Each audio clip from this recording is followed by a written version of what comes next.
declined to indict their client on charges stemming from the recent fire in one of Nichols' buildings. John Nichol is one of the wealthiest real estate developers in Sterling City. He is also one of the dirtiest.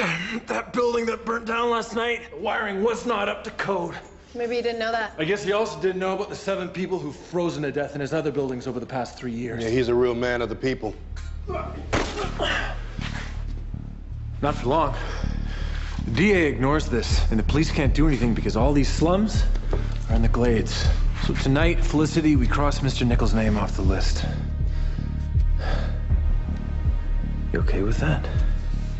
The scene outside of the courtroom where Nichols was released this afternoon was not surprisingly intense. 100%.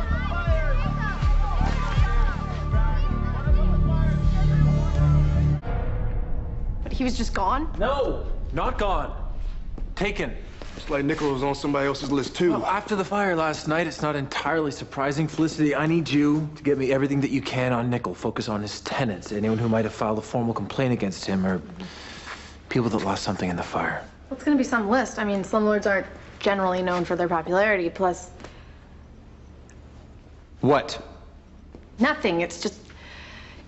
You went over there to be all grr, stop being bad, or I'll arrow you, and now you want to rescue him. I don't like the idea that somebody dangerous is out there. Somebody else. Because typically, they don't show my level of restraint. This came up on every screen with an IP address originating from the Glades. If you make the Glades your home, you know who this man is. John Nichol. He owns your tenements, manages your slums, provides the leaking roofs over your heads, the lead in your pipes, the asbestos in your walls. Basically, he makes money off of our suffering. But the police aren't interested in helping us. They may have let us down, but I won't. John, I want to give you the chance to state your case. Why shouldn't you be punished? I knew there was bad stuff in my building. Track him, Felicity. I'm looking. Okay, yes, I made a little profit. Anything new? This guy's definitely got more than a subscription to Wired. His website's protected by some very serious encryption. Well, use that air magnet thing. You said that it could Oliver, trace... no offense. Do I tell you how to sharpen your arrows?